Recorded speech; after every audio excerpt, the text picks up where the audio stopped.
Good evening, everyone. I'd like to call this meeting to order. It is February 6, 2024. This is the Howell Township Council regular meeting. I would like to call attendance. This meeting is being held in accordance with Public Law 1975, Chapter 231, Open Public Meetings Act. Adequate notice has been provided in the manner prescribed by law. This agenda is complete to the extent known, and formal action will be taken. Councilwoman Fisher. Here. Councilman Gager. Here. Councilwoman O'Donnell. Here. Deputy Mayor Nadell. Here. Mayor Berger. Present. Thank you. Mr. Clark, is there any reason to go into executive session? Yes, we have multiple reasons: contract negotiation, litigation, and attorney-client. Okay, thank you. Can I have a motion to go into executive? Motion to go into executive? Second? Councilwoman Fisher. Yes. Councilman Gager. Yes. Councilwoman O'Donnell. Yes. Deputy Mayor Nadell. Yes. Mayor Berger. Yes. Good evening, everyone. Thank you for joining us this evening. It's February 6, 2024. It is the Howell Township Council regular meeting. We had an executive at 6, and now we are reconvening for our regular meeting at 7. Roll call, please. Councilwoman Fisher. Here. Councilman Gager. Here. Councilwoman O'Donnell. Here. Deputy Mayor Nadell. Here. Mayor Berger. Present. Thank you. If we could please stand for the Pledge of Allegiance and for a moment of silence. I pledge allegiance to the flag of the United States of America and to the republic for which it stands, one nation, under God, indivisible, with liberty and justice for all.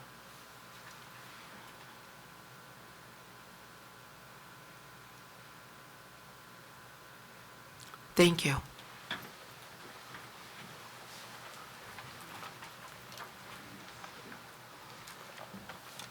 May I have a motion for minutes of December 12, 2023? I'll make a motion to approve the minutes of December 12th, 2023. A second? Thank you. Councilwoman Fisher. Yes. Councilman Gager. Yes. Councilwoman O'Donnell. Yes. Deputy Mayor Nadell. Yes. Mayor Berger. I abstain, I was absent. Thank you.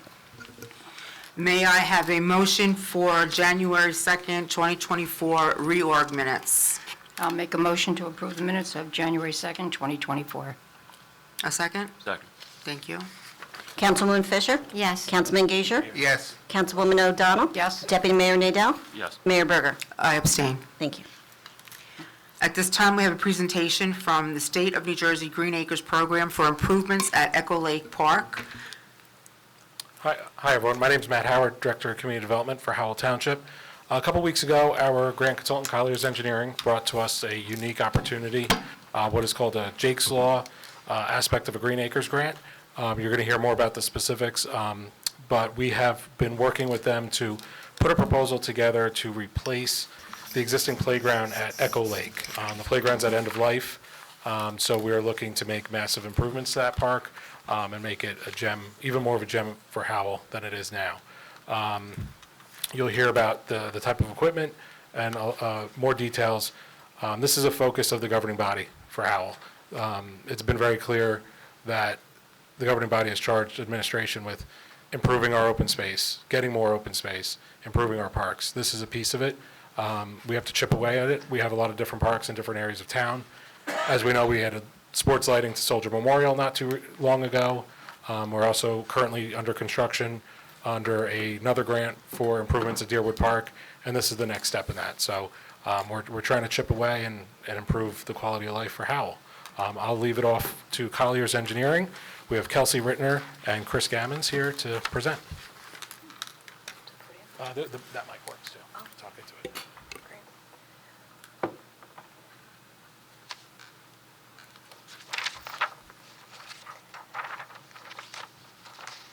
Hi, my name is Kelsey Rittner. I am a grant writer with Colliers Engineering and Design, and we are going to present on the opportunity to apply for Green Acres funding under Jake's Law. So in meeting the public hearing requirement, we had posted a display advertisement published in the Asbury Park Press and the Star Ledger and posted on the township's website on January 22nd, 2024, at least 15 days prior to this meeting. The purpose of this meeting is to discuss the proposed project and solicit public comment. A quick overview of the Green Acres program. Jake's Law application for inclusive playgrounds is actually open to municipalities starting this year. Previously, it was only available to counties. The application deadline is tomorrow, February 7th, 2024, and standard municipalities are eligible for a 75% matching grant with a 25% local match. An overview of the project location, as Matt mentioned, it's at Echo Lake Park, which is Block 28, lots 2, 3, and 25, located at 1205 Maxim Southern Road, 17.84 acres owned by the township. Current amenities at the park include an ADA accessible floating dock, a pavilion building, the jungle gym, 4 horseshoe pits, a gazebo, 2 asphalt parking lots, picnic tables, and park benches. The township has considered several alternate sites for this project, all of which are listed here. Soldier Memorial Park was rejected due to the lack of adequate space, and the equipment is not at its end of life. It will be considered for future projects. Deerwood Park, rejected for improvements at this park, as this park is already in progress.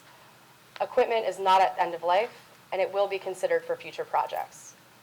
Pride Park was rejected because it's not regional enough, it's more tucked away, and it's not as accessible as Echo Lake Park. The equipment is not at end of life, and it will be considered for future projects. Oak Glen Park was rejected because it didn't have adequate space. The equipment is not at end of life, and it will be considered for future projects. I just want to jump in on one point. When we say not adequate space, we know Soldier Memorial's got acres and acres of ball fields. There are leasing terms that are limiting space, but also tied into the fact that this other equipment is not at end of life. We're not looking to take perfectly serviceable and in good condition equipment and take it out of service to replace it. We don't think that's good use of our taxpayer dollars.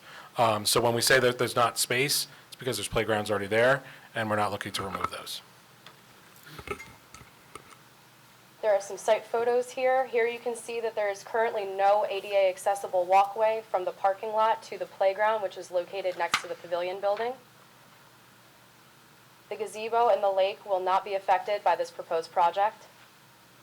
And then following are a few pictures of the current equipment that is located at the playground. You can see that they are dated and nearing end of life.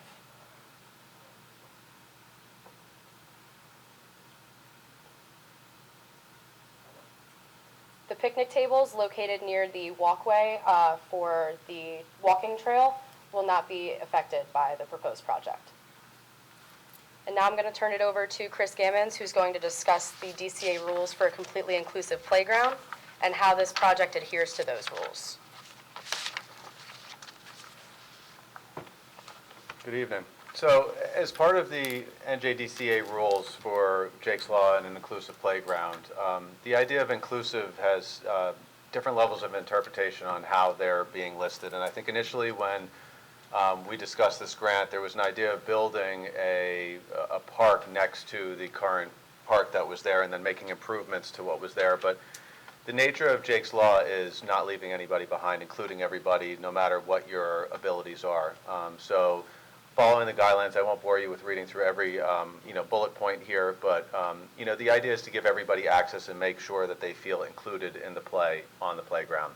So you don't want to have a dividing line where you have certain capabilities of higher level using equipment on the right side and then segregated with a line and using other equipment. It's about integrating the entire group and having everybody feel like they're there, whether you're in a wheelchair, if you have audio or visual issues, that you're playing on the same equipment that somebody who has a higher level of capacity to play on these elements. So Jake's Law is trying to help improve those, and sometimes the law is taken a little too direct, where everything has to be a ramp getting to every part of the equipment, where in theory that's not what we're trying to do.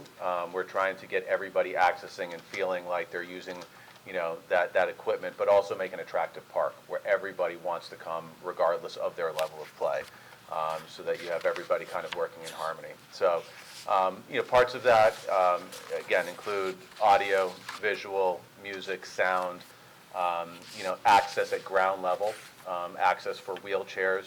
Your surfaces have to be accessible. Getting to the park itself, the playground, has to be accessible, so providing a reasonable route to get there having fencing in, because depending on the level of the disability, and, you know, may have someone who is tending to run off the playground, so that helps, you know, keep people within the constraints of the playground itself. But that is an overview of a highlight of some of the rules that we're dealing with Jake's Law. Move on to the next one. And again, this talks more into parking, the surfacing, shading of the park, you know, having a certain percentage of the park having shading available to it, surfacing so that a wheelchair can cross over it with relative ease. There's different styles of surfacing that can be done in order to accomplish that. But you know, Jake's Law is making sure that you're hitting all of these marks so that everybody has an equal opportunity to play here. Just continuing, this is talking about the fencing and the play components themselves, and additionally quiet play areas if you have, again, there's audio and visual, so if you have sensitivity to sound, there's also quiet play if you want to be off on your own, where there's still visibility in, but you have a moment where you can have a little bit more passive play as well. So, you know, currently there are no inclusive playgrounds within the township of Howell, and you'd have to go 15.5 miles approximately to Colts Neck to Challenger Park. ADA access and the walkway is necessary to get there. Right now there's a stone pathway which technically wouldn't meet the requirements, and you know, so we'd be looking to improve that with a concrete sidewalk to get you there, which would be ADA accessible. And the playground is nearing the end of its life cycle, and it's not providing those kind of opportunities for that inclusive play. As well as the ground level is currently mulch, surrounded by timber ties, and this picture isn't showing it with the snow coverage. However, in some of the images that we have, there is ponding of water and there's some drainage issues, so that even when it is the weather is right, they're having some issues with ponding water. So playing on there it can get muddy and can be a little bit difficult. So the project scope would be to construct a completely inclusive park, and part of that may be the equipment, you know, and climbing equipment, swinging, sensory play, overhead elements, may include sensory panels, rocking, balancing elements, crawl, tunnels, bridges, ramps, some of the things that we were touching on before. All of these are elements that we're looking to include as part of the project scope. The entire playground will consist of a rubberized surface. It will have fall protection as well as accessibility to get to those different pieces. It would be surrounding the entire park, inclusive of the fall zones, you know, and the play zones within there.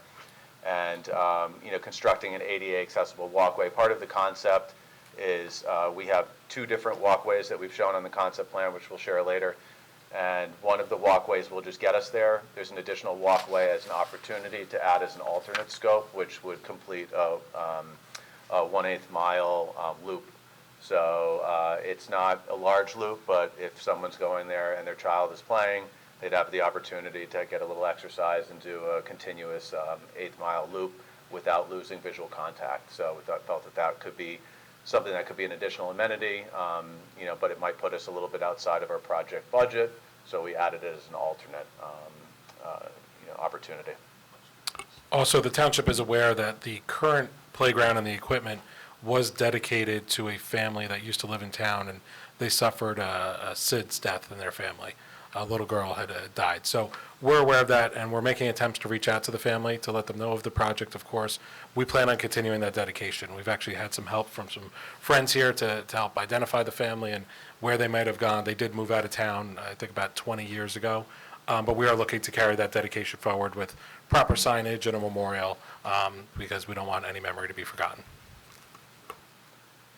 Thank you for bringing that in, because that is something that we did, you know, come across in the pictures, and we do feel it is important and something that can be celebrated. And, you know, they started a movement by dedicating the initial one, and now we can carry that and bring it to something that, you know, reaches even further and allows more people to play and can really, you know, help that.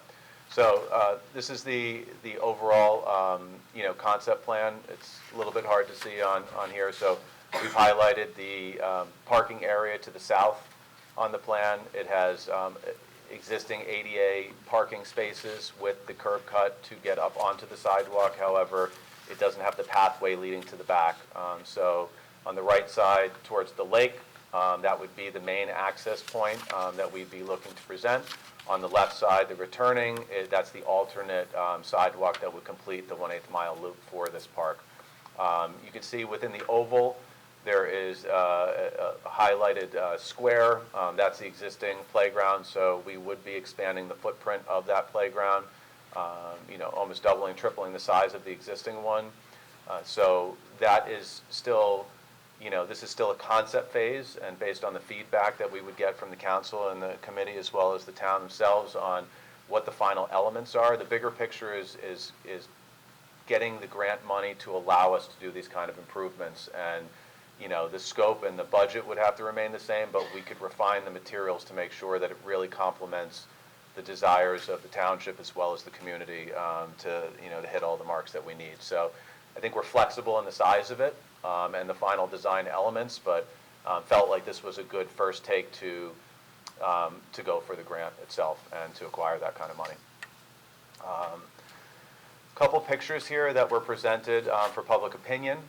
Again, these are just ideas that we're bringing out to the forefront. It might be slightly confusing because this looks like an aggressive play structure. However, it does meet the idea of accessibility and inclusive play.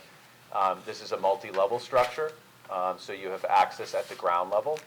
So somebody in a wheelchair can access multiple play elements at the lower levels. Jake's Law, it doesn't mean that you have to be able to access every part of the equipment itself. You have to have access to certain levels of it, and based on the capabilities and the abilities of the individual, they may be able to surpass that disability to get up to the upper level. So it's not about limiting what other people can play, it's providing access and easy access to get to ground level play. So these can also be modified. You can see at the lower level, there is some sensory and audio-visual play where you can create music, quiet time, certain areas where you can sit underneath and have a little bit more quiet play. So there's integrated options to build these up to create more.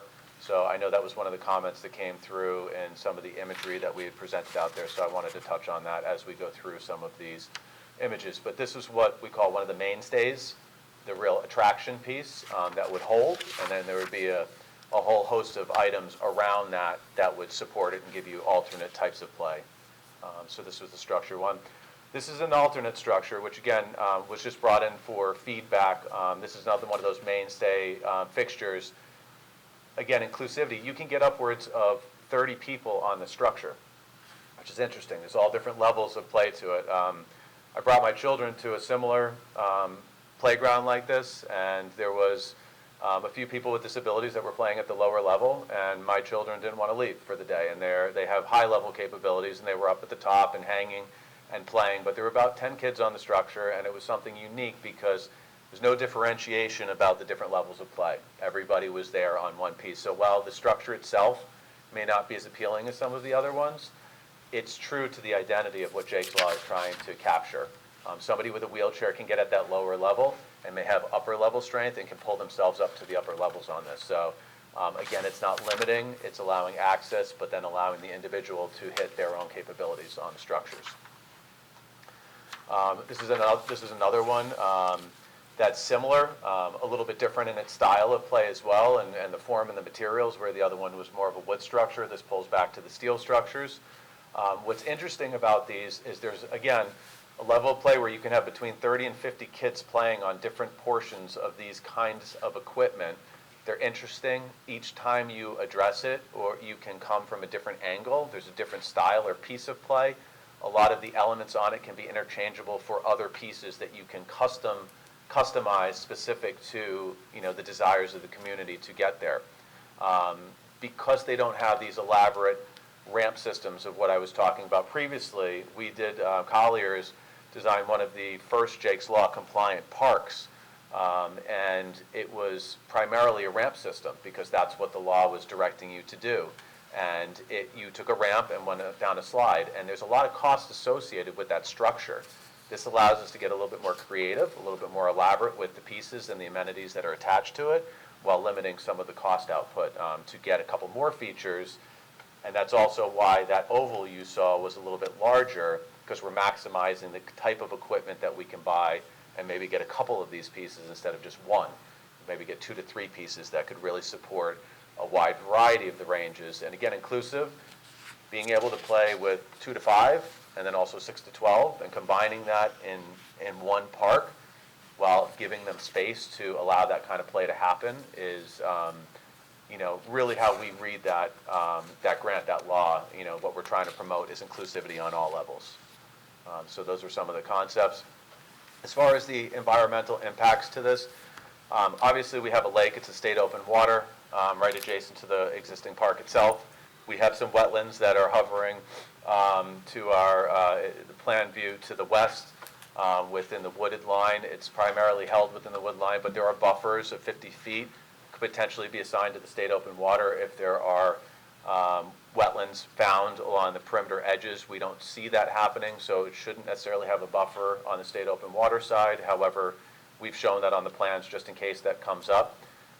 We are in an area that is being maintained as lawn, open lawn areas, so we don't see it as an issue getting any types of permits to utilize previously disturbed areas to go back to get those permits. There's also a stream that's outletting from Echo Lake Park that would have a 300-foot riparian buffer on it, and we've also shown those overlays and how that won't impact the development of the site. So everything that we're doing that we're proposing for improvements would happen within existing, previously disturbed turf areas that are being maintained that way. So we don't see any issues from the environmental impact. It would be temporary during the construction process, but then revert back to the existing condition that it's currently sitting in. So this is just a little bit more on the environmental impact statement and assessments. Go to the next one. Yeah, same thing. This is just, again, I think I highlighted most of those. And, planning board site plan approval and soil conservation, soil erosion sediment control. That's what we'd be anticipating for that. The program cost and the request, construction, we're putting at about $659,000. Professional fees, $90,380 for a total of $750. Funding request, 75% grant would be $562,500. And the local match, the municipality's responsibility, a 25% match at $187,500 in order to get that. This was a high-level cost estimate that we put together. Again, keeping in mind that this is still a concept level and the final equipment, would be driven by public commentary and some feedback that we would receive today. And part of the design documentation, we could also entertain additional, meetings with the municipality to really drive to the proper equipment to get us to exactly what the desire is for the space. But these are good placeholders to get us that, that grant funding to get the application moving, so that we have it set in place to get what would be a really nice park. So this cost estimate would include the pathway out to the area, the safety surface, the equipment, as well as the remediation of the turf areas to be disturbed, and an alternate to provide the alternate access route along the outside to give you the 1/8 mile walking surface. Schedule-wise, we had some preliminary dates on here. Preliminary assessment report, October 2024. Complete project design, October 2024. Obtain permanent approvals, January 2025. Bidding and award of construction, March to April 2025. Construction, May to July 2025. And submit for final payment, August 2025. It's a relatively aggressive schedule. However, we feel that, with good direction from the municipality and what we've already put forth, we can get these drawings moving quickly to get on schedule to get that built by then, and possibly even quicker. So I'll hand over to Kelsey regarding the public survey and results. Yeah. We had published an online public survey for solicitation of public comment on some of these improvements. The majority of the responses were positive. We had 210 as of today. And sorry, it's a little small for me to read, but the majority of the responses were positive and in support of the project. We did ask the public to rank and rate these mainstay structures for the proposed concept. And so we asked them to rate on a scale of 1 to 5, 5 being the most exciting, 1 being the least exciting. The most popular out of the 3 that we presented was this first one here, the sensory dome, and that had an average rating of 3.72. The giant L base was the second most popular at 3.62. And the jungle dome was a rating of 2.92. And these are all out of 206 responses. At the end of the survey, we did ask the public if they had any specific play elements that they would like to see included in the proposed project and asked for them to describe them. The majority of the responses, 83, this was an optional question. Out of 83 responses, 22 responses did ask for swings, specifically swings for infants, parents, special needs adults, and wheelchair accessible swings. Some responses did ask for bridges with high walls, fencing all the way around, which Chris did mention is a rule from the DCA, so that will be included in the concept. Musical elements, small splash pad, equipment for both young children and toddlers and older children, which, as Chris mentioned, we want this playground to adhere to ages 2 to 5, as well as 6 to 12. A rolling bar slide and wheelchair accessible equipment. So, and also as part of that, the online survey, just, some of the elements that were here and that were presented for public opinion that we, circulated, it didn't show the full scope, and this actually shows some of the additional proposed inclusive play equipment that may address some of those comments that came through. So we were already thinking at that level. You can't just have the mainstay equipment, you have to have the additional equipment that goes around it. Swings was integral, and you can see in the middle of the slide here, this is an accessible swing. It's got the 2 typical base style swings that you would have, and then it's got the larger circular swing that would allow for a different style of play with it. There's also, we can expand upon that if there's a need to have another set that has a different access to a different style of swing. So these can be built out and a little bit larger. There's the green one in the center, top middle. We had 3 of those proposed. They're spinners. You sit on them and you kind of spin around. You can see on the picture to the left, that is, somebody who, was within a wheelchair and was utilizing that. So it doesn't limit, you're able to get access. It's got plenty of comfortable space around it. There was some sensory equipment that's in the lower middle left that had musical play to it. It comes with attachments for the bongo drums, basically creating noise, creating sound. And then to the right, it was the seesaw. And that's an inclusive seesaw. On one side, it allows access to get in. The other side, it has a backing to it. So there's a couple different styles on the level of accessibility that you'd want.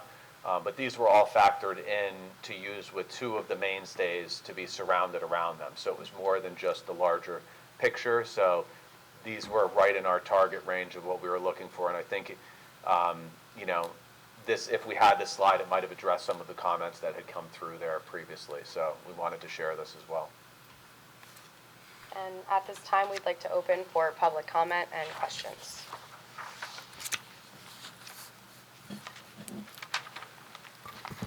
So let's take a couple questions if council has any, or public, if public comes up, come up to the microphone, state your name and address, and we'll treat it like normal public comment.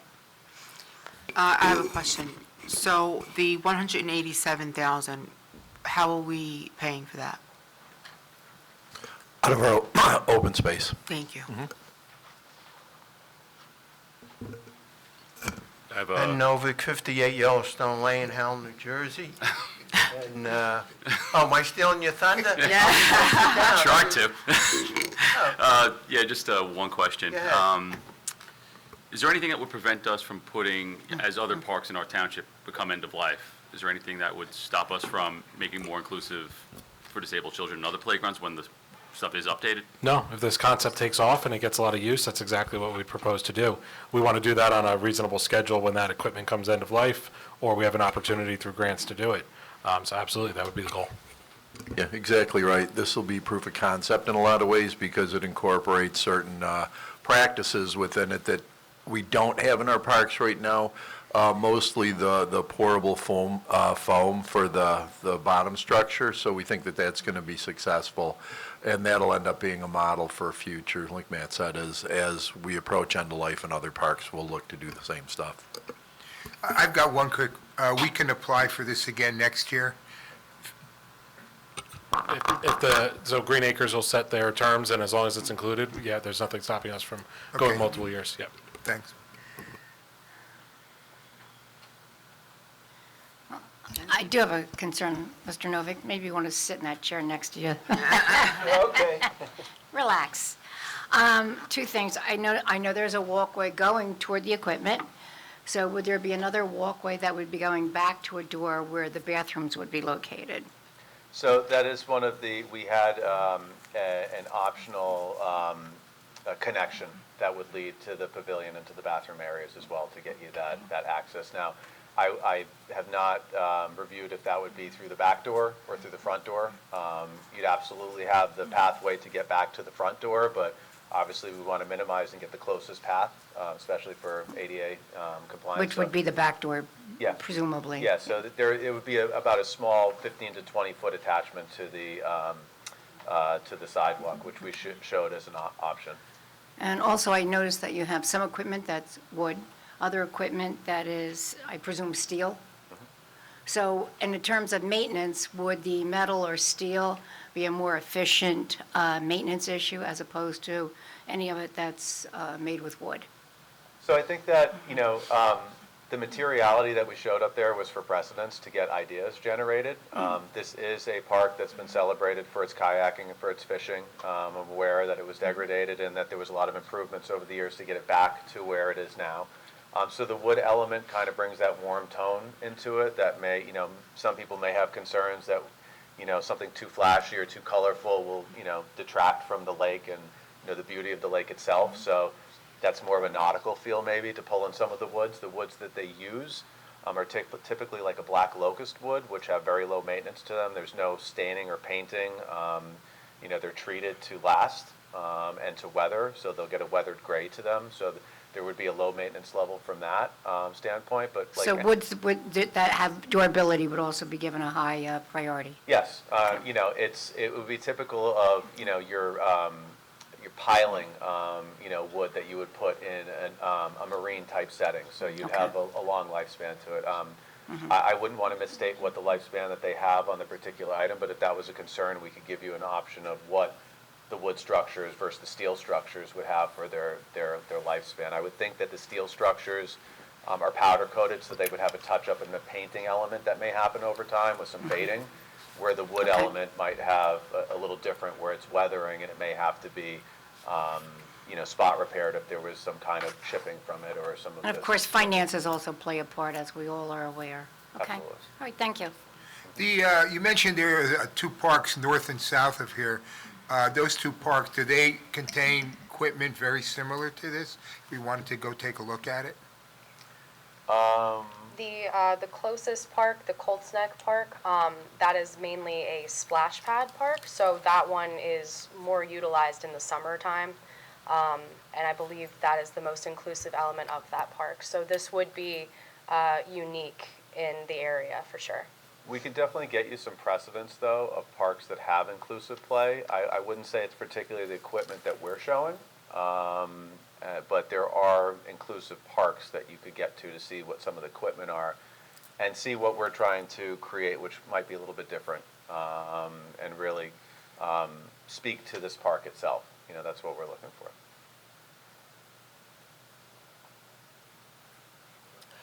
At this point, we'll open to the public, please. Okay. First, I want to applaud the township and the council for applying for this grant. I think it's very nice, and that's what you want to do for the community. The first thing, is the limited parking at Echo Lake. You got small parking at the pavilion there, and Saturdays you have the flea market, and on Sundays you have the residents of Ocean County inundating the parking area that take up the whole park. And you're talking about people with disabilities. The only place they have otherwise to park is the north side, and they have a long walk or wheelchair. You got to wheel them around over to the park. And if there's bad weather or something like that, they got to wheel yourself all the way back, or if you're on crutches or whatever, because all the parking is taken up at the immediate area over there. And I'd like to know why you can't use Soldier Field. It's a level piece of property. There's plenty of area to build on. You talk about construction over at Echo Lake, and that increases the cost of it due to topography over there. So you just built a beautiful field over at Soldier Field, and construction would be a piece of cake compared to Echo Lake. And it's also more centrally located for our township, whereas Echo Lake is at the south end of the township. And one other thing I got is, why are the professional fees at $90K at 13%, where the usual customary fees are 10% in that range? So those are my comments. I hope we get this equipment, and really looking forward to it.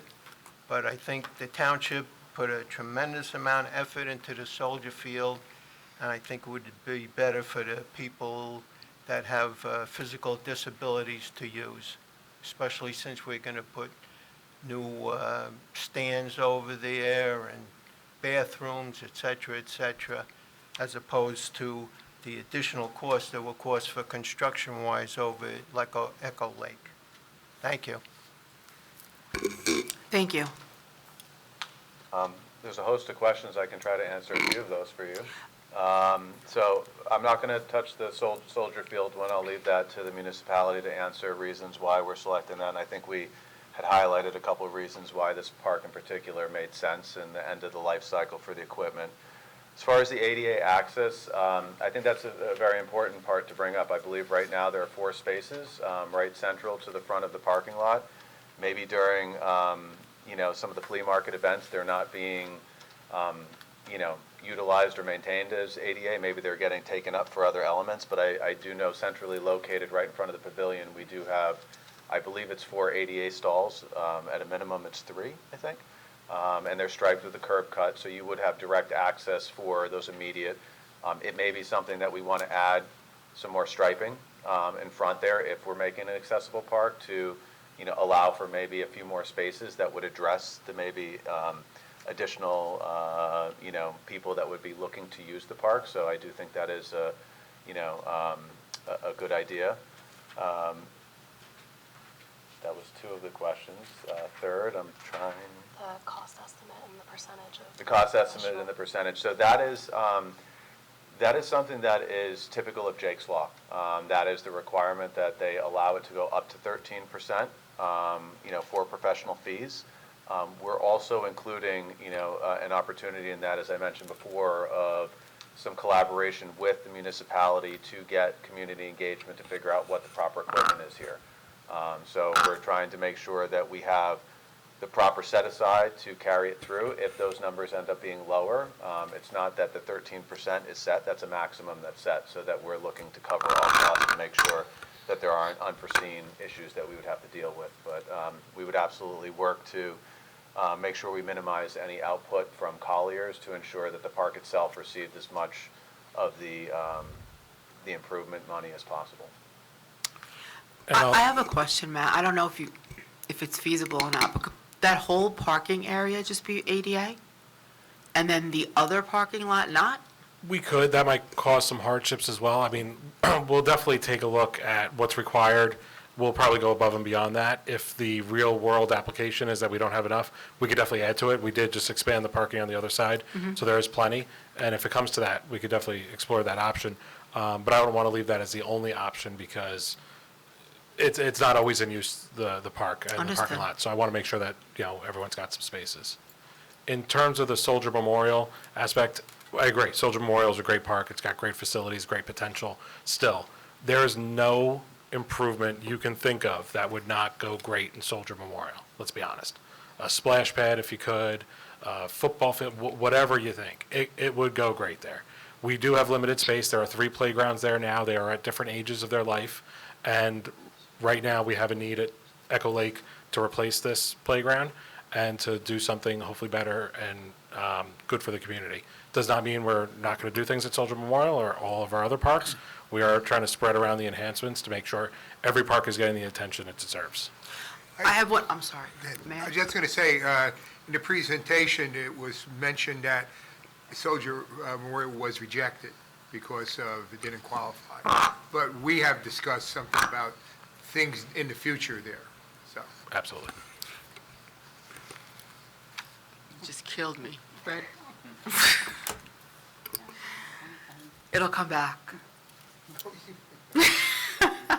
I forgot my question.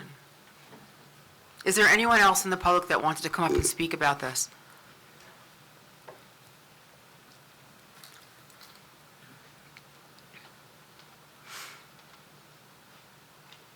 Hi, I'm Bob DeLeonard, 75 Smith Street. I'm also the chairman of the Lake Restoration and Wildlife Committee in town.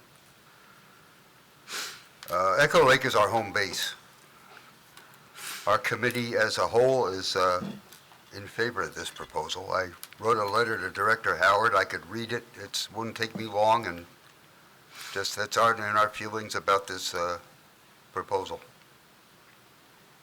After review of this proposal, through numerous meetings and discussions with our committee and in-person meetings with township officials, the Lake Restoration Committee supports this endeavor.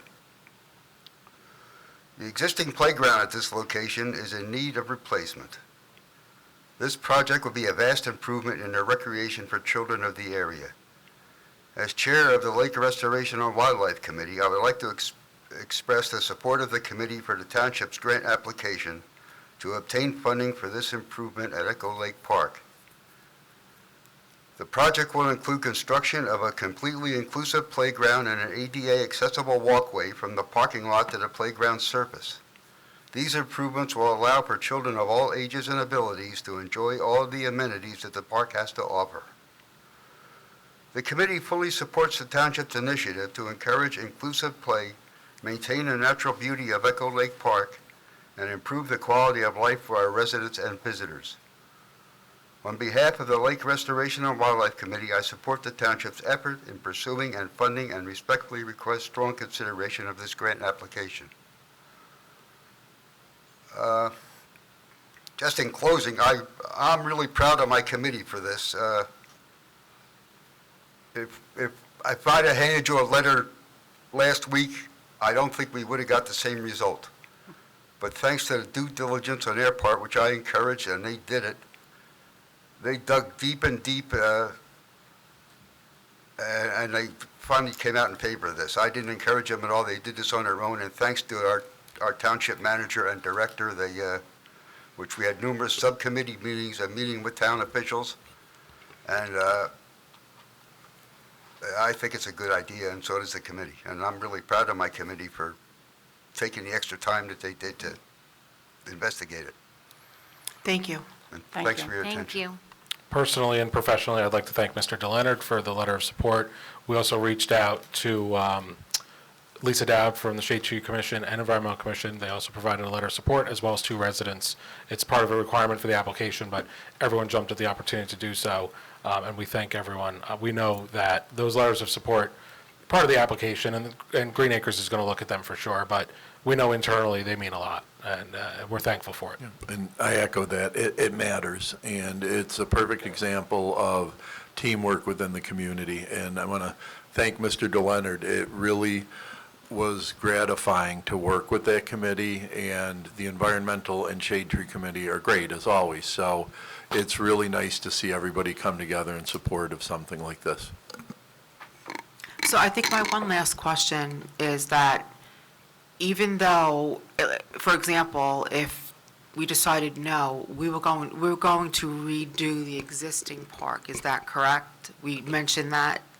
Exactly. So that's why this was selected. That equipment is at end of life as it is, and it does need to be redone. So given the size of the park and the regional nature of it, we said this will be a great first test for this proof of concept that we're going to then later transport over to Soldier Memorial and many of the other parks in town. But this, right, it was going to be replaced anyway.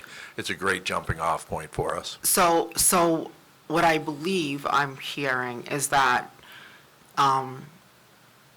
what we're basically spending, the 180,000, is probably what we would be spending to redo that little area, versus now we're spending the 187 and we're getting that much area. So, And- I mean, In full disclosure, it's probably a little bit less than what we're spending now to replace it. Okay. But exactly, we're getting $750,000 worth of playground for 187.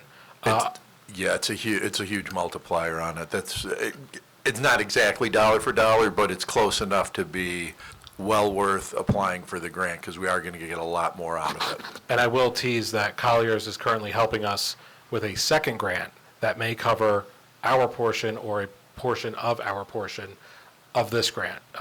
There's no guarantees with grants ever. You never know if you're going to get them. You put together good applications and you hope that everyone agrees.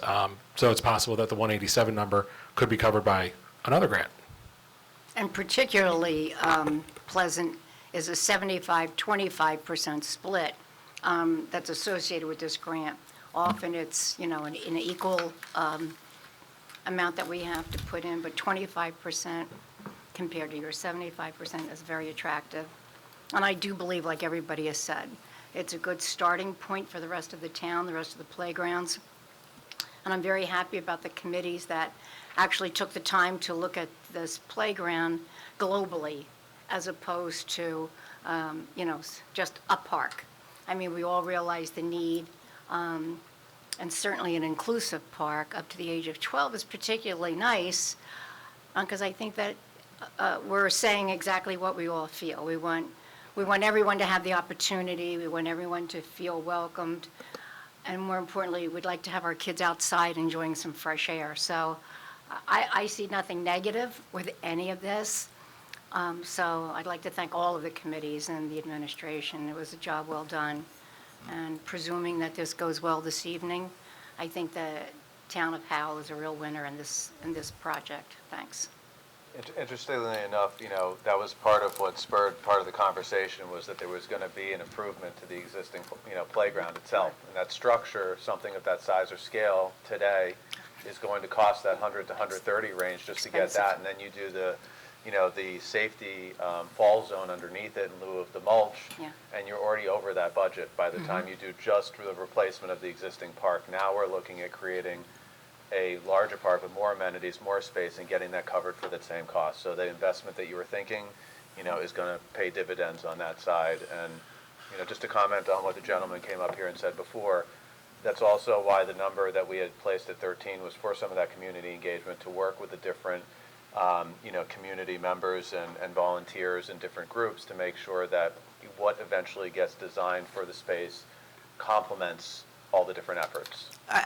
You just sparked something. Would you work with the school systems on that? I mean, they might have a lot of that information that they could help you with. We would be open to working with anybody that's interested in working as part of it. I mean, that's Sure. that's the idea of the community engagement, is get as many different players as you can and make sure that you're covering all your bases. And that again, it's a beautiful amenity to have, the lake, so we want to support that, and that's part of what drives this park. So you want to complement it, and not create something that detracts from it. So including the other schools and what they're missing, and the type of equipment and styles of equipment, that's absolutely something that we'd like to entertain as part of the design process. Did you want to come up and speak? Please.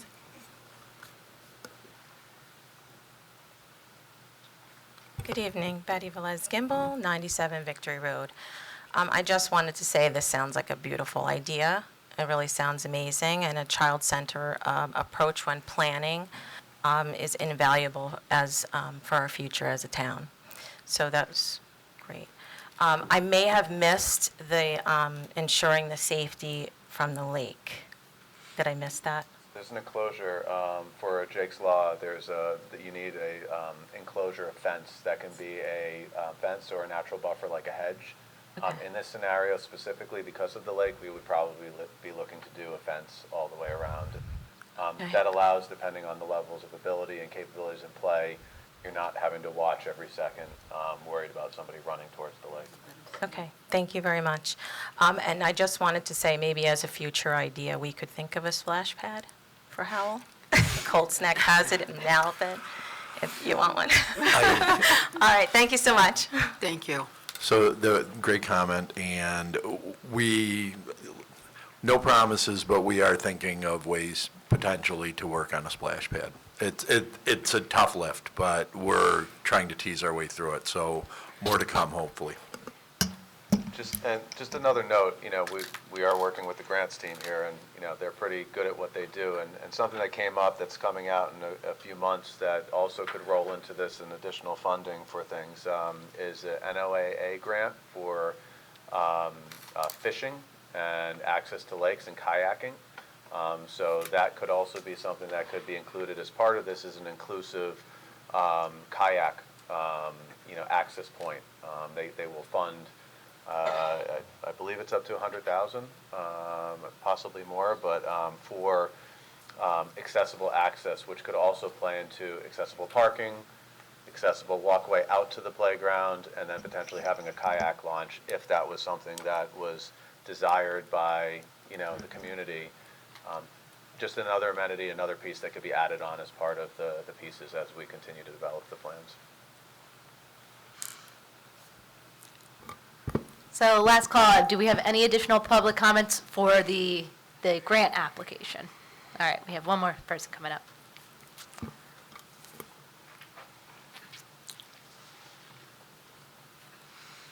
Hi, my name is Sherry Rivas. I reside at 3 Hearth Court.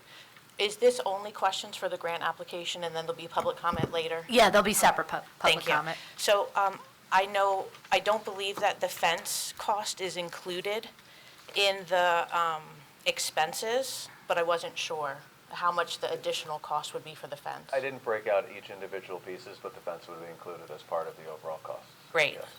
And I think this sounds like a great idea, and I'm happy to see that the town is doing it. And I just wanted to acknowledge Matt Howard. Every time I've watched a meeting or been at a meeting, you've always been very professional, detailed, very clear in your explanations, and always answering questions from the community. And the way in which you provide information gives me a lot of confidence as a taxpayer that you're working really hard to make sure that we understand what's happening. So I wanted to thank you. I appreciate that, and I'm glad I hear that I don't talk too much, because No. I think so sometimes. Thank you. Thank you so much. At this point, I'm going to close this section of opening session. So, at this point, it's 8 o'clock. Mr. Clark, is there anything that you want from the council at this point, or need?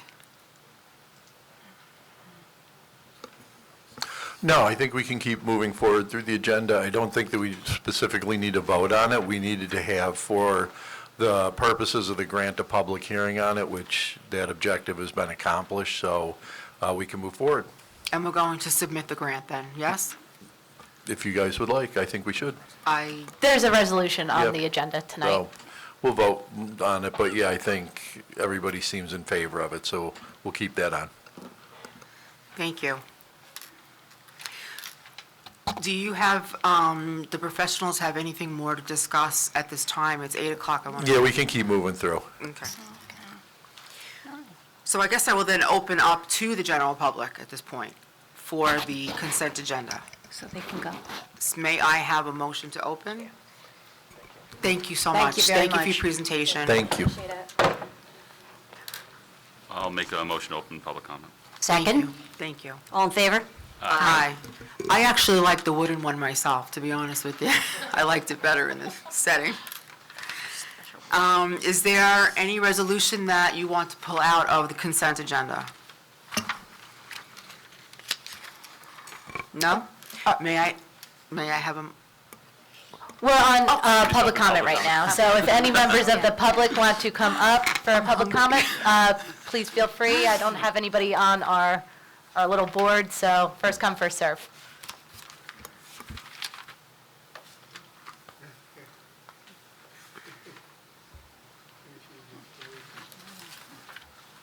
you could have just stayed up there, I Sharon. know, I didn't know. Again, my name's Sherry Rivas. I reside at 3 Hearth Court. I attended the January 6th Howell Council meeting and made comments, and I did not follow the rules of decorum as determined by the professionals and the council. I was also referred to as aggressive. I am not apologizing for how I spoke. I would like to express to you for the third time that the way that public comments have been handled doesn't work for the community members. How public comments were just handled at the beginning of this meeting works. A topic comes up, we ask questions about the topic, and they're immediately answered. So if you have a follow-up question, you can ask the follow-up question. It also allows for questions to be answered. This will be the third time that I'm asking the town manager when the efficiency study is going to be released to the public that the taxpayers paid for. When all public comments get put together in questions, it allows for some questions to not be answered. I asked last time for the date for when it can be released, an explanation for why it hasn't been released. The 2 times I've asked, the question has not been answered. Who decides how the meetings run? At that meeting on January 16th, Mr. Gazer said, I've read every part of the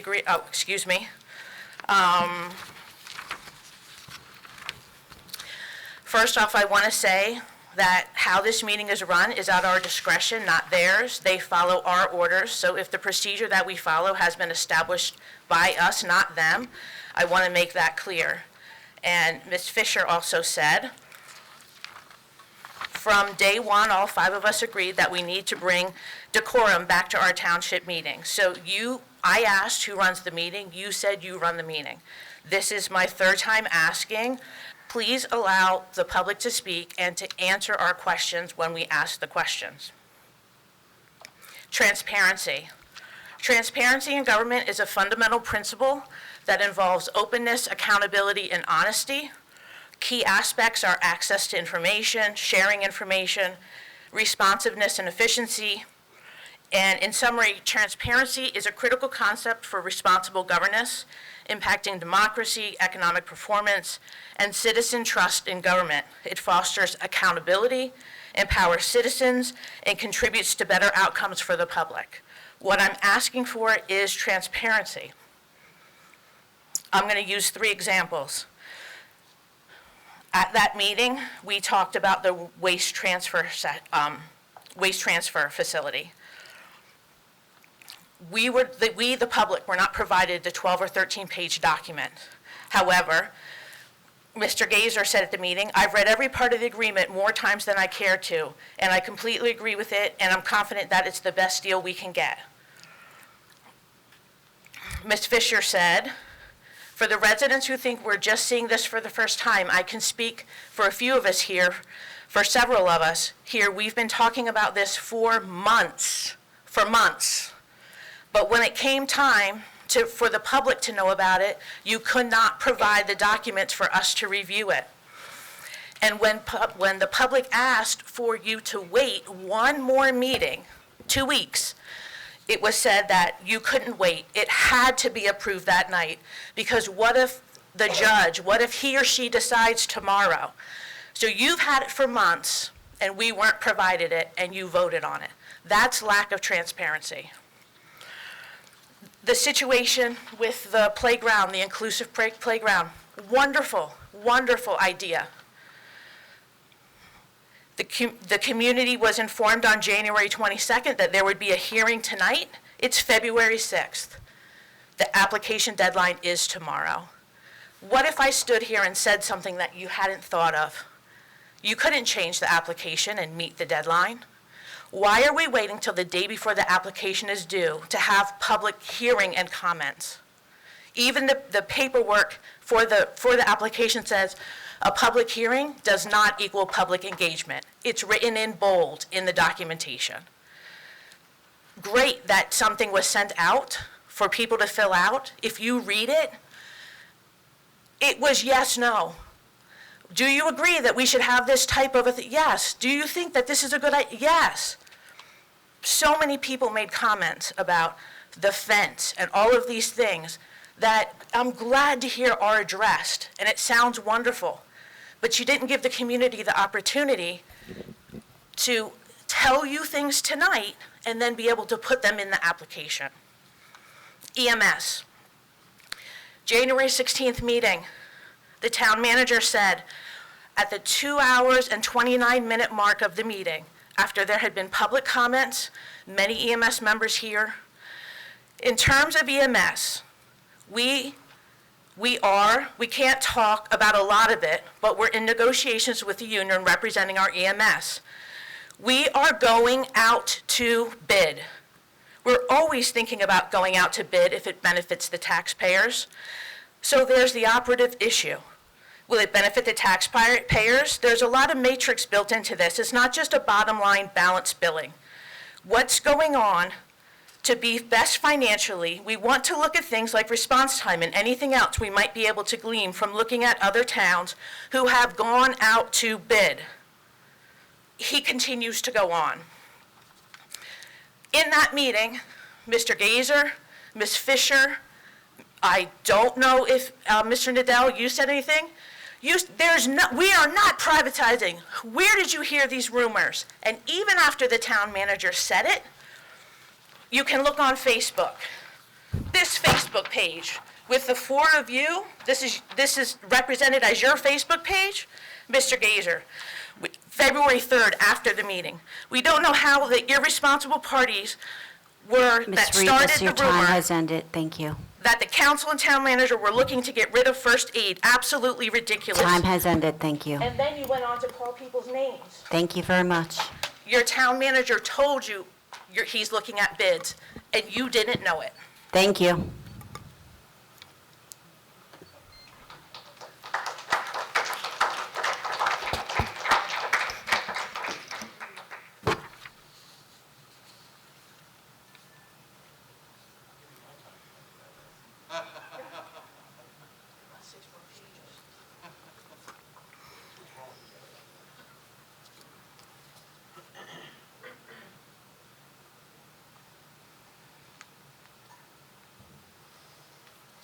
Good evening. Elaine Taylor from 1055 Maxim Southern Road. I'm here representing the Farmers Advisory this evening, and I'm here to ask you to please attend the February 22nd Farmers Advisory meeting, all of you. It's very important because we are talking to administration about ordinances that affect the farmers in our town. And we have well over 300 farmers, and it affects the livelihoods of many of them. And we would like you to be well informed about the ordinances before you vote on them. And I think if you were at the meeting, you would have a clear understanding, because a lot of times, you all have so much to cover all of the time. So if you could just set aside a little bit of time to come to the meeting, we would really appreciate it. Pardon me? The time of the meeting? It'll probably start at about 6:30. Here? Okay? Yes, it'll be here. It has to do with what events on preserved farms and qualified farms, and rules and regulations for that. So if you could make it, we'd really appreciate it. Okay, thank you. Thank you.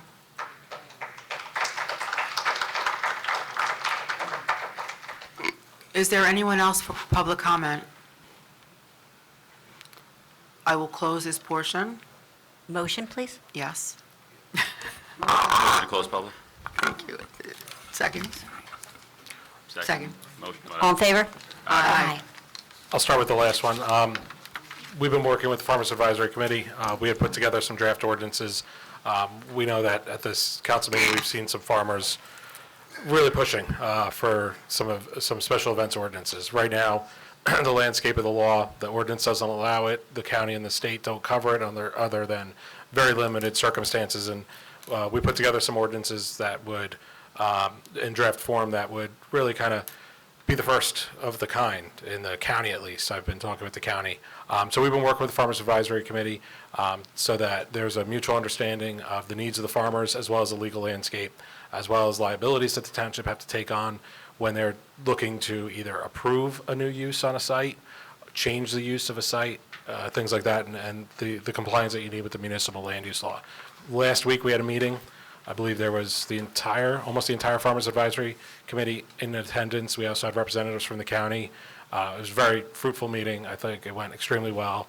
We got to hear concerns from the farmers, as well as we got to express where we're coming from in terms of how we're constructing ordinances. February 22nd, we're also doing a similar presentation talking about exactly that, both sides of the equation, and we're hoping and looking forward to working with them to come up with an ordinance that works for everyone.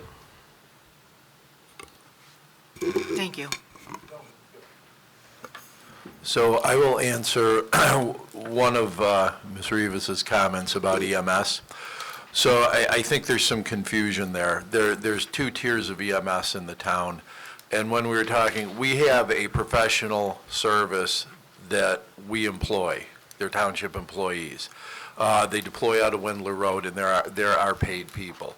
So those were the ones I was talking about at that meeting. There was a question as to whether or not we were going to go out to bid and whether or not we were going to explore that. So I'm going to let the cat out of the bag on part of the reason for that bidding. First of all, we do look to save taxpayers money. We do look to establish proper metrics. We do look to establish sort of, standards that are suitable for the town.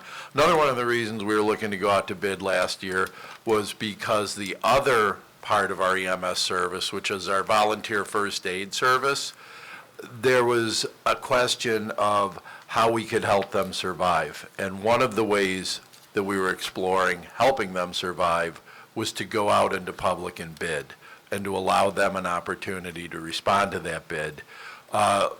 At some point, it became pretty clear that that was not going to be an option.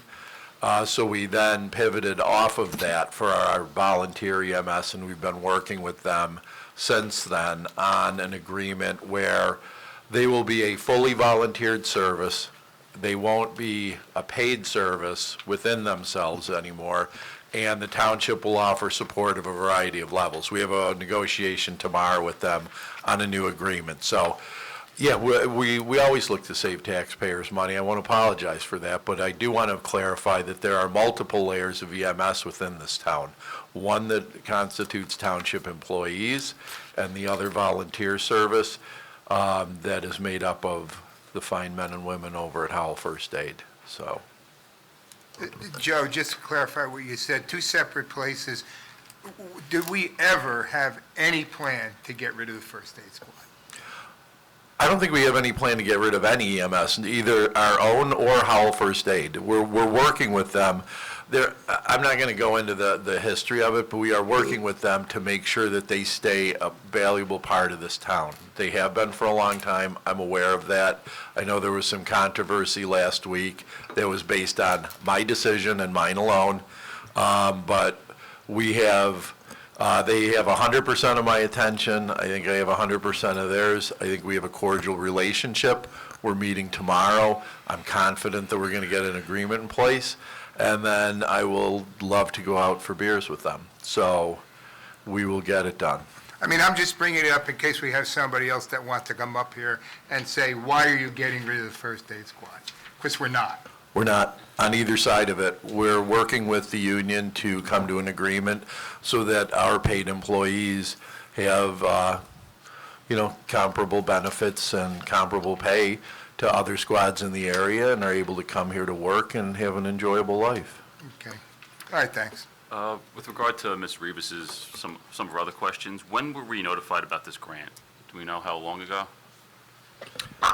Honestly, we didn't have a lot of lead time. We couldn't make, the public notice requirements are 15 days for the grant application. We could not make the January meeting. So obviously, we would have Is liked that more. just the window when it was open? Correct. I mean, I can't tell you exactly when it opened, but when it came to our attention, we jumped on it right away. We got the notices in on the website. We would have liked more lead time. That is why that public survey, it did have the option for the comments, and a lot of the comments, as Ms. Rivas had said, have been addressed.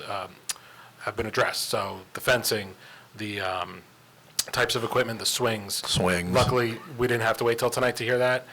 We've been talking for the last week and saying, make sure it's in the plan, and it is. Yeah, I'm looking through my emails.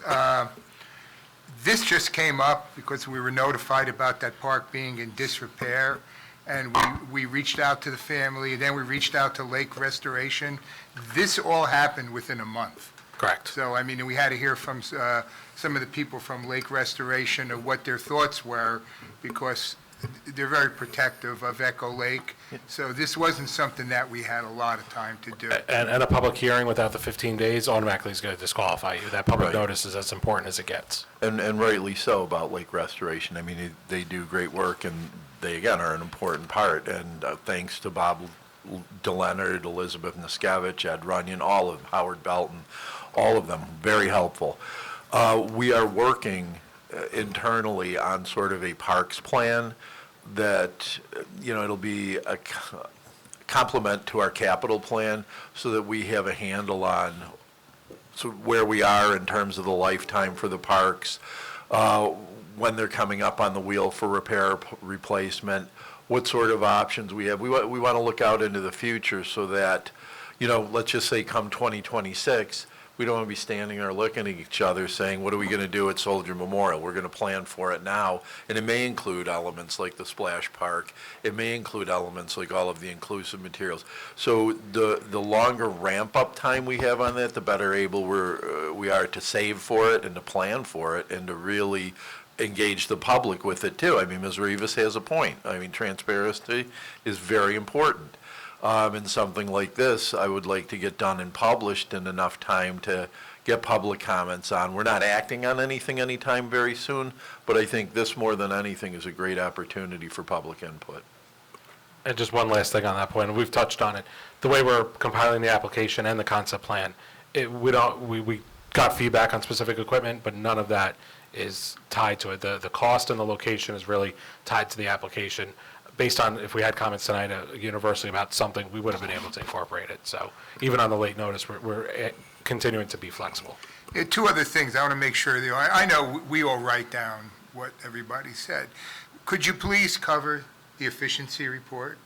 I can jump in on that. Okay. So we hope to publish it soon. Right now, I know I personally requested they go in and make some minor micro changes on grammar and some very minor technical issues.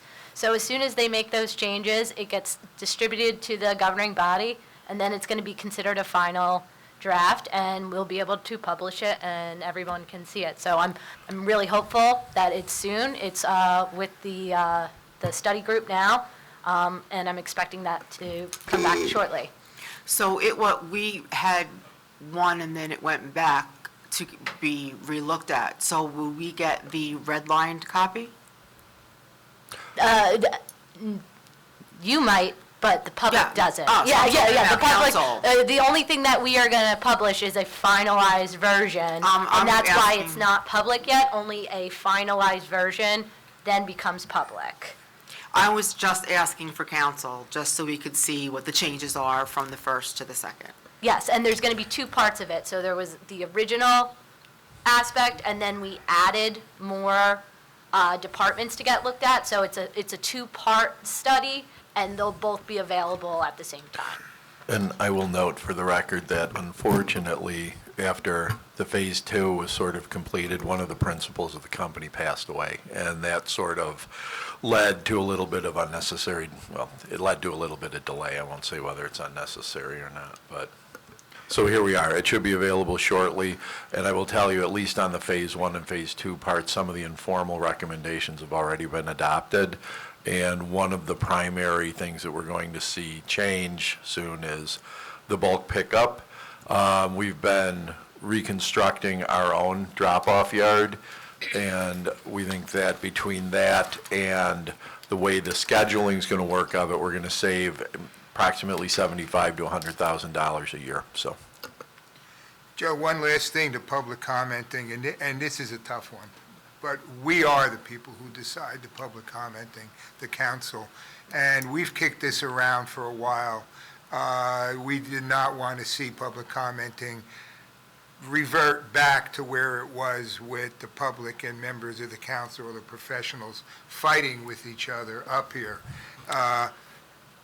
We had discussed maybe doing some things, but then we decided to leave it the way it was, and if you want to explain a little bit why, and... yeah, so last year, or the year before, there was a formal meeting policy adopted, and that sort of sets out the rules for how the meetings are conducted. And one of the rules, and the primary rule, is that 5 minutes is the amount of time people get to speak. And if we take up their time engaging with them during that 5-minute period, there's no extensions of that. That is their 5-minute chunk. And it does everybody a disservice. And there are people still at the dais. I'm still here. We remember a few years back when there was a lot of give and take, to put it calmly and mildly, between the public and people on the dais, and I don't think it was as productive. I think this way we get the opportunity to hear people without interruption, to digest what they've had to say. We can, if we need time to answer a question, we can go and research it, which does a service to the professionals. And if people want more in-depth answers, they can make appointments. They're welcome to come in. I'll schedule appointments with anybody in town who wants to meet. I meet with people every day, just about. So in terms of transparency, it's not restricted to public meetings. And I'm sure all of you will meet with members of the public on an as-needed basis. So that's why, in terms of the public comment time, we try and honor the fact that it is a limited part of the meeting, and we don't want to take up the time with a lot of back and forth. As I absolutely agree with that. I do also see the side where sometimes questions do get missed. And I think that it would be a reasonable request if we responded directly after the person, even if they can't ask you another question, at least it's right after they've completed their dissertation or questioning. And I think it just allows for a little bit more, maybe. I get what you're saying, and we've tried that in the past, and it depends on the engagement that's happening. 'Cause Understood. I know you've seen them spin out of control pretty quickly. Oh, me? No, never. So, and we all have, and that's why I think it does help to kind of keep, a calmer meeting. And, I agree, and it but isn't it's a little perfect. frustrating, though. And we do miss questions, but we do our best to answer them, and it may be frustrating, but I do think it works better than it has. And to change it, everybody's welcome to look over the policy, and we can amend it, but it's going to take a vote, and that's what we'll need to do. And so we don't miss questions. I did want to also comment on, Ms. Rivas had mentioned about not seeing the litigation settlement agreement for the resource engineering, the waste transfer station, prior to the public vote, or the council vote. And I want to explain the reason behind that. And the reason behind that is because it is a litigation settlement. And a lot of things happen in litigation. Settlements blow up all of the time. So it is a disadvantage to the township to reveal contents of a settlement agreement before the town actually enters into that agreement, because things can change up until right before you guys vote on it.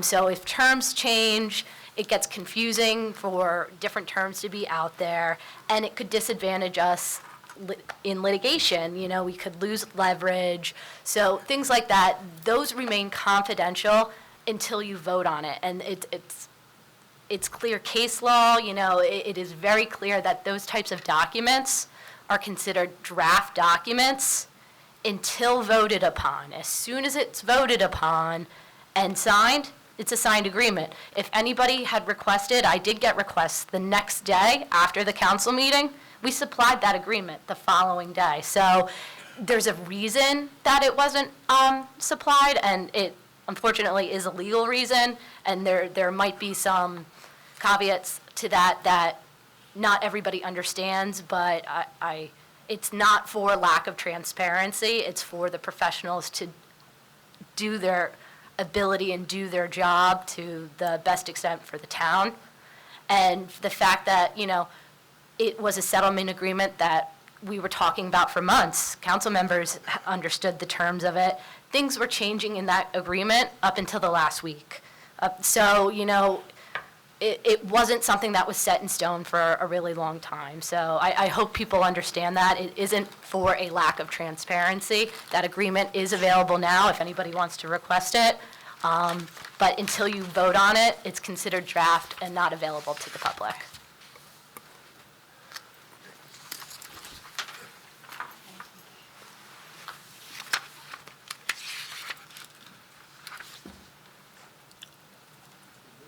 We're good?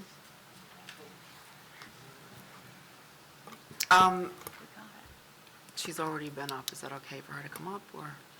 Nope. Oh.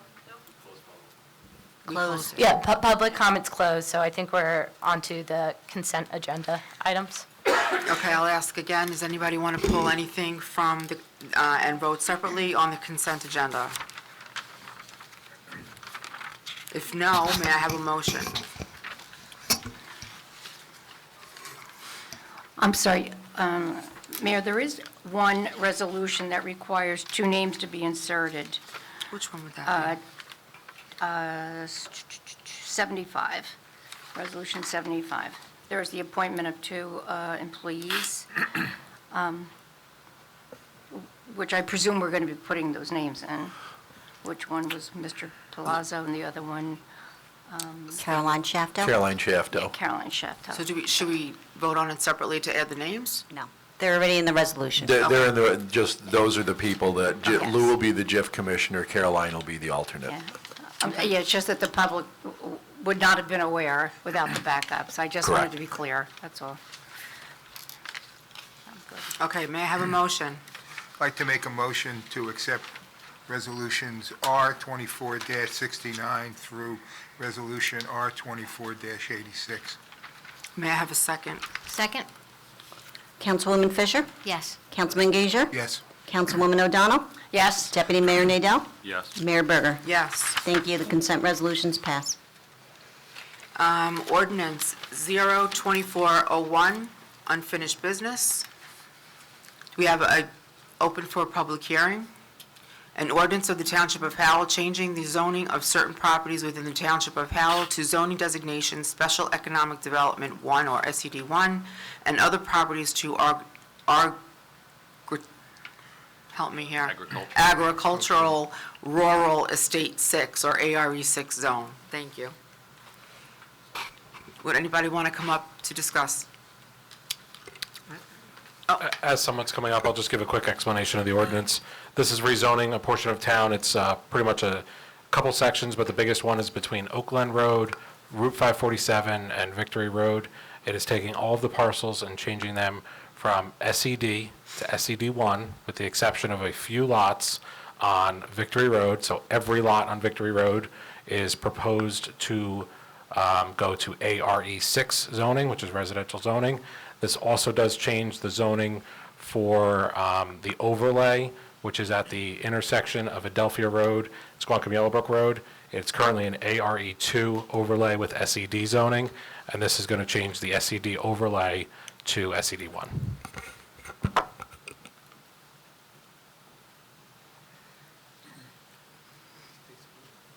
Betty Velez Gimbel, 97 Victory Road. I'd be remiss if I didn't come up here one last time to just thank you. I'm here with Victory Road residents, fellow Howell farmers, and friends in support of this ordinance. It has been a long road, and we appreciate your hard work and support. The ordinance does support the rural character of Victory Road and enriches Howell for the community residents, so thank you so much.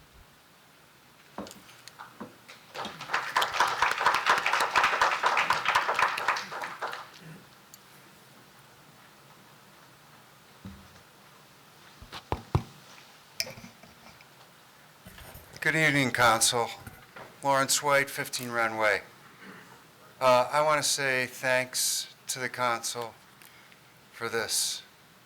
It's a very important symbolic thing for the residents of Victory Road.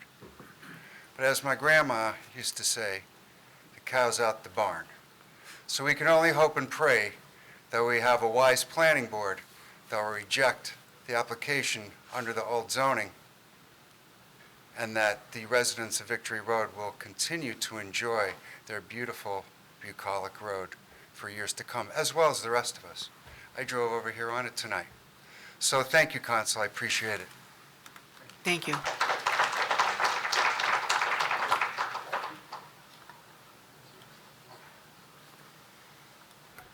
Good evening, Mark Parisi, 2 Casa Court. I'm a firm believer that people deserve both credit and blame, and I've been up here before in the past and cast blame, but tonight I want to give you guys credit. I think that adopting this ordinance that's consistent with the master plan and doing so to protect the rural character of Victory Road, it was the right thing to do, and I know that it took a little courage to do it because of other things that are going on, but I really do want to thank all 5 of you for doing this, because this is a really good thing for this town, so thank you. Thank you. Is there anyone else for this ordinance? May I have a motion to close? Motion to close. May I have a second? Second? All in favor? Aye. Can I make the motion to adopt? Make a motion. Okay, I move to adopt ordinance 2401. Second. Councilwoman Fisher? Yes. Councilman Gager? Yes. Councilwoman O'Donnell? Yes. Deputy Mayor Nadell? Yes. Mayor Berger? Yes. Thank you. The ordinance is adopted. Ordinance 024-02, ordinance amending Chapter 131 of the Township Code, Emergency Management, to be consistent with state statute. May I have a motion to open public? Motion open public. Second. Thank you. All in favor? Aye. Aye. Anyone want to come up and discuss this?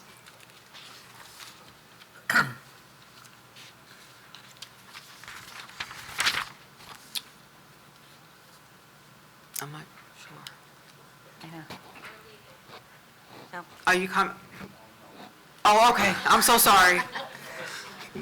So I see no one, so may I have a motion to close? Motion to close. A second? Second. All in favor? Aye. So make. we Need a vote? motion? Can I have a motion to adopt 024-02? Yeah. Councilwoman Fisher? Yes. Councilman Gager? Yes. Councilwoman O'Donnell? Yes. Deputy Mayor Nadell? Yes. Mayor Berger? Yes. Thank you. The ordinance is adopted. Introduction of ordinances. There will be no open public hearing for these ordinances. 0-24-03, ordinance of Howell Township authorizing the acceptance by the township of a donation of certain real property designated as tax block 35.82, lot 41.03. I'd like to, I'm sorry. No, I'm sorry. May I have a motion? I'd like to make a motion to introduce ordinance 24-03. Second. Thank you. Councilwoman Fisher? Yes. Councilman Gager? Yes. Councilwoman O'Donnell? Yes. Deputy Mayor Nadell? Yes. Mayor Berger? Yes. Thank you. The ordinance is properly introduced. Ordinance 24-04, an ordinance of the Township Council of the Township of Howell, Monmouth County. Mayor, I think we were going to pull this one tonight. It needed a little that's the retouching.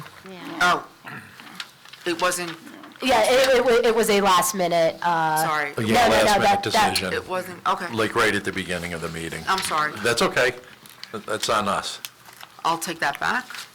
Can I have ordinance 0-24-05, an ordinance setting forth and amending and supplementing the salary range schedule for the salaries of certain officers and employees of the Township of Howell? I'd like to make a motion to introduce ordinance 24-05. Second? Councilwoman Fisher? Yes. Councilman Gager? Yes. Councilwoman O'Donnell? Yes. Deputy Mayor Nadell? Yes. Mayor Berger? Yes. Thank you. The ordinance is properly introduced.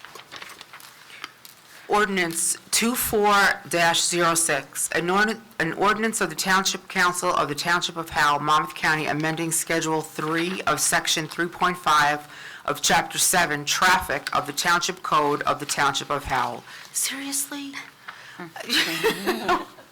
I'd like to make a motion to introduce ordinance 24-06. Thank you. Second. Thank you. Councilwoman Fisher? Yes. Councilman Gager? Yes. Councilwoman O'Donnell? Yes. Deputy Mayor Nadell? Yes. Mayor Berger? Yes. Thank you. The ordinance is properly introduced. Okay, meeting dates. The next regular meeting date will be on February 20th, 2024, executive at 6, and regular session would be at 7. Is there any other business? Want to make a comment before we close? Please, please. Yes, I know there, the last meeting, there was some controversy regarding our paid EMS. A few days ago, some issues with the first aid squad. Just want to reiterate to the public, the council fully supports our first responders. We support Howell First Aid. They're not going anywhere. They're here. The administration is made aware of where they stand on our priority list, and let's hope to get these agreements done in place so they could get back to doing the business they have to do and saving lives out there. You're here. I concur. You're here. So at this time, very nice. After seeing no further business, may I have a motion to adjourn the meeting? Motion to adjourn. May I have a second? Second. All in favor? Aye. Thank you.